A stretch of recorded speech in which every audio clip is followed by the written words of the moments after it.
beaucoup à la jambe. Ils sont sur le qui tire au monde et à petit côté défier du saut.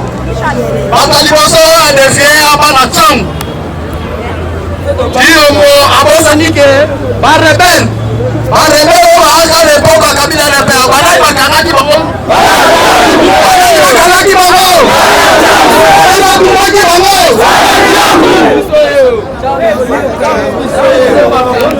Jambu, photo l'extati le moqué. Mon gars, ils ont aidé. Azala pouvoir monter, Nicolas a peuplé. Ça va monter, ça va monter, Kabila, Amérique, Kakayoko. Kabila, ça a un coup de soldat militaire. Est-ce que le Tigaka? Oh, ils ont dit qu'à moi, ils sont venus au sauvage à Tchao. Donc, on va nous voir à Tchangou.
Le président Martin Fayou le lobby, vous allez prêt.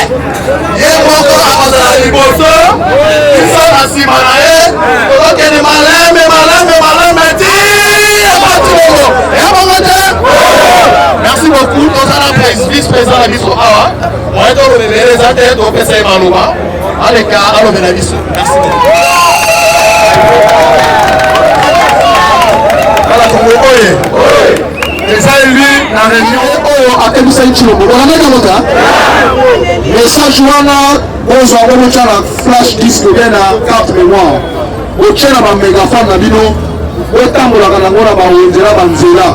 Na niveau au sein de la réunion, un message en est là. Est-ce que vous avez c'est un message pour que je mobilise le peuple. Avant qu'il y ait moi, on a dit Bosso, ils sont simanaïs, notre ma constitution Azali. Voilà, avant de faire vice-président Maloba, il a les numéros 1 au niveau national de la résistance. De coalition Lupini, après ça, nous avons le Makambo. Quand on a appelé à Topesi et Mote, nous avons appelé à Maboko Makasi.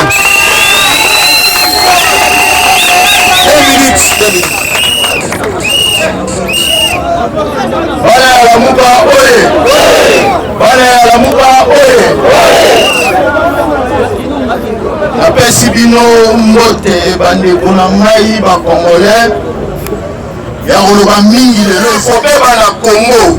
Est-ce que Essengeli va changer de constitution?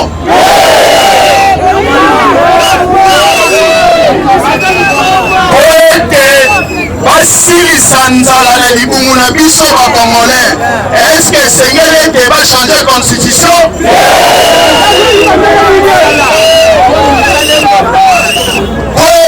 Détournement nyonso banakata kosala depuis bakotaki na pouvoir oyo ya Congo. Est-ce que Essengeli va changer la constitution? Nazotuna mituna misusu. Est-ce que constitution detinaki bango bayiba biso mbongo malamu? Bambongo nyonso tu bayibi bangolais. Est-ce que constitution ekomi mpe etindi bango bayiba biso sikoyo motuna ya nsima ezali boye na constitution na Tshilombo nani oyo biso il faut de changer. Merci na bino. Merci de Kolupini. Papa a posé question na ngai. Est-ce que pour Bounanga na Ezonga, il faut changer la constitution? Est-ce que la constitution est timani bango? Suki le 27 septembre, 8 jours ya Kimoyibi. Amoni ke tosali eloko te atikali na kiti ya bokonzi ya Kimoyibi. Sikoyo po amoni biso bolole adeside boyi ke mpona 2028 alingi achange constitution. Kochange constitution elingi koloba nini? Elingi koloba boye eloko ya liboso peuple nde akovote lisusu te président po 2018 bopotaki Martin Fayulu. 2023 soki élection ezalaki libre bokokaki lisusu kovote Martin Fayulu. Mais yambalo oyo a décidé boye na projet na ya changement ya constitution mpona baélection oyo ekoya akopermettre lisusu te peuple nde akenda kopona président alobi akopesa bamashine a vote na badepute na ye mashine a vote enome badepute etie bango na assemblée nationale nsima badepute nome na mashine wana nde bakovote ye lokola président de la république eloko wana bokondima yango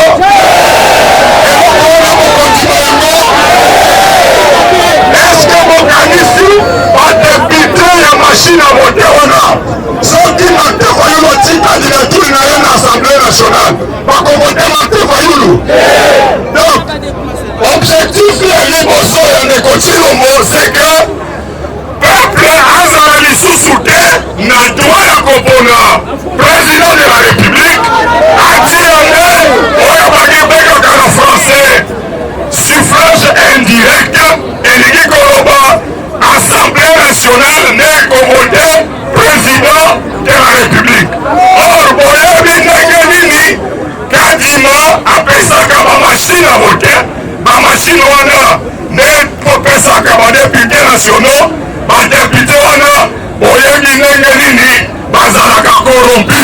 Donc likambo wana tokondima yango te yango président eli apesi message alobi ye akozala moto ya liboso akondima te ke kindoki ya ndenge wana esalema na mboka Congo wana likambo ya liboso. Ya mibale ndeko Tshilombo na oyo auti koyiba 2023 ti lelo aanile yango soki ati constitution pembeni elingi koloba bamanda mibale wana ekwei na mai soki totiki ye aya na constitution ya sika akoloba abandi a zero amipresente lisusu mpona 3e mandat 4e mandat ti liwa akotikalaka na kiti ya président de la république.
moko abayaki likambo wana ya liboso zibakontinue akte wana ya adhesion na EAC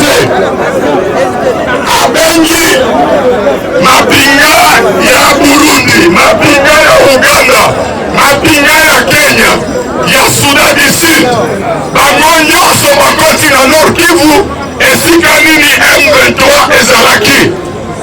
Président Eli atelemelaki likambo wana, bato ya société civile basali biso semblant kolobaki bato basoda EAC bazongi kutu ezalaki lokuta ya misatu na kati ya projet wana ya koteka mboka na biso ya koteka Nord Kivu. Apesi ordre na basoda ya FARDC batikalaka kaka na cessez le feu, me batika M23 ne avasaka azwaka kaka balocalité na baterritoire ya mboka na biso.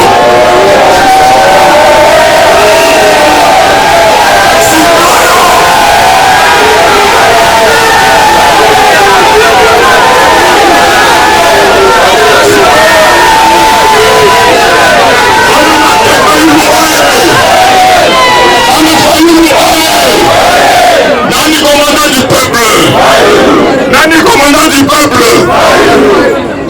Sikoyo kolakisake amonaka biso vraiment ezo oblige biso toteka mboka na biso otemaki alimie mona biso ozoba alobakeno eza likolo ya article 217 me apesaki Nord Kivu na Rwanda. Eske biso topesaki yo permission akende koteka mboka na biso? Eske article 217 elobi ateka mboka basala bakoki ya koteka mboka na biso?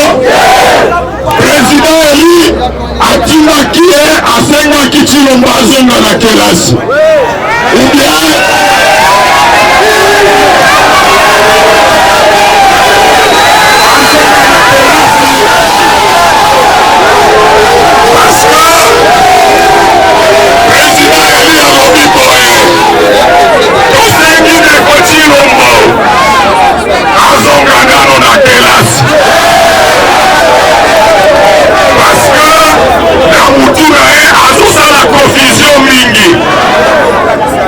article 217 elobi keke Kongo ekoki koteka territoire na ye. Par contre, président Eli arapele ye boye article 214 elobi boye ke ata metre kare moko ya Kongo ekoki kopesama na mboka mosusu soki le peuple a décidé à travers référendum. Donc, ce qui tolingi topesa 1 mètre carré, il faut qu'organiser référendum. D'autres na Congolais moko na boko. Est-ce que mon limi 1 mètre carré topesa yango?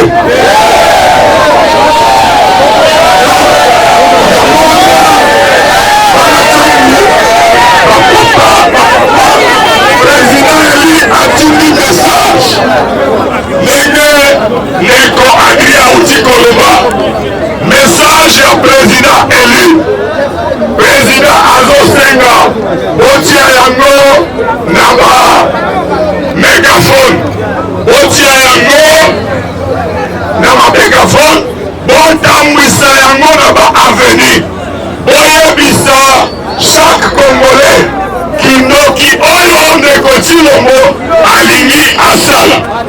Président Eli alobi boye ya kozala moto ya liboso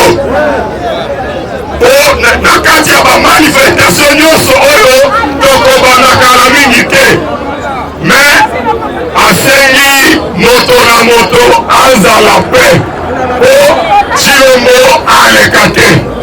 Me esuki wana te, kindoki ya ndeko na biso alingi boye ntango ye soki totiki ye akoka na projet ya changement de constitution, bandeko na ye ya M23 ye moko abengaki bango awa basali 14 mois awa na Kinshasa nsima ya 14 mois atiki bango bazongi bakei kobanda bitumba wana apesi ordre FARDC cesse le feu apesi ordre basalaka reprise stratégique sikoyo alingi nini soki totiki achange constitution bato ya M23 nakiso toreconnaître te hors constitution ya sika public mosusu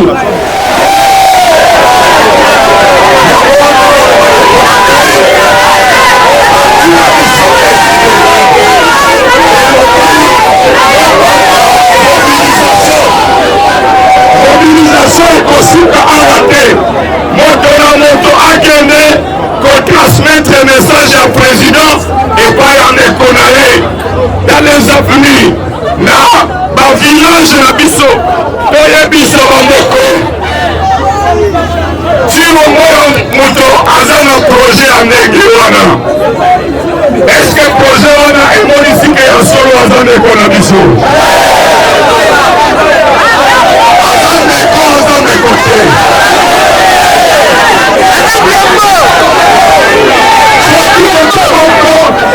soki moto ye na projet ya ndenge wana tokoloba aza ndeko to aza ndoki na soki wana tobeti maboko makasi osimi matapayemu osimi constitution osimi matozalimu okokende okokende te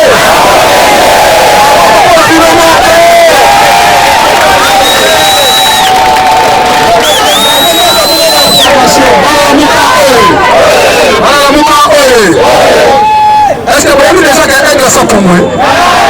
Est-ce que vous avez est-ce que vous avez est-ce que vous avez ça pour moi? Vous avez dit que vous avez dit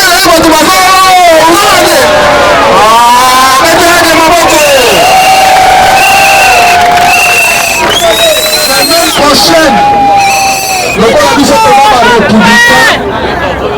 vous conformer pouvoir ya kipipi ya basala ni makambo ebandi bongo te na basote civil ebele alobi makambo oyo Martin Fayulu Madidi azali koloba ya cohésion nationale azalaki na région il faut tosangana mpo tobatela mboka mpo cilongo ateki mboka ateki mbo engasa pungu engasa pungu omoni bana bika engasa likolo ala sete afali kola libanga te alo pungu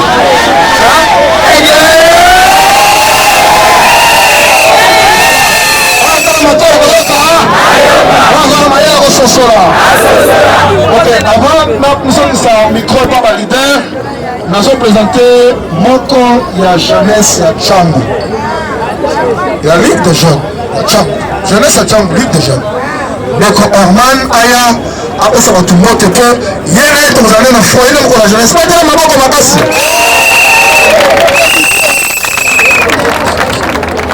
Ya ya ya ya ya ya tobunde na Congo ya ya ya ya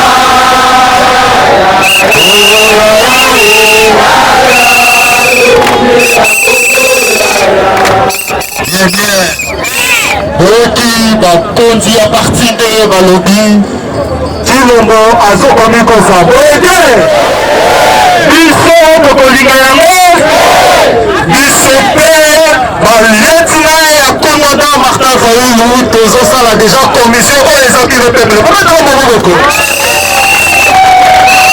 commission ya biso bana ya commandant du peuple ezali bino peuple moyedomoyede ya koya na bato bayibi mbongo ya leta na baveste na bango 5-10 bakosala commission biso etuluku ya bamilio na terrain moyedomoyede vraiment merci bakonzi balobi te napesi bino lisusu mbote osili constitution osili Martin Fayulu osili constitution osili Martin Fayulu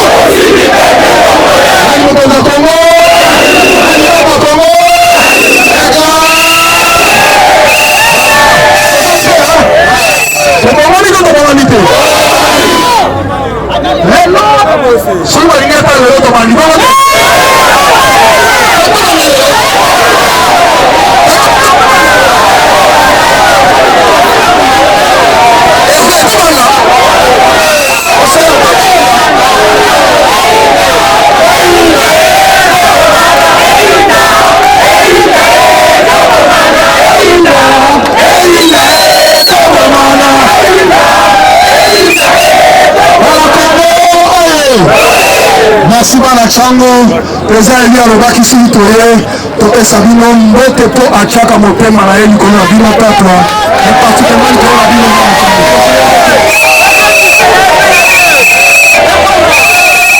nazozongisa aloba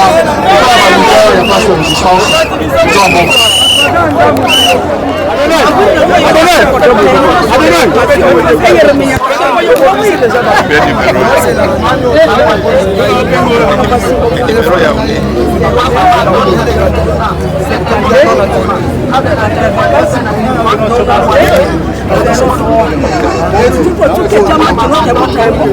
balidere ya place de résistance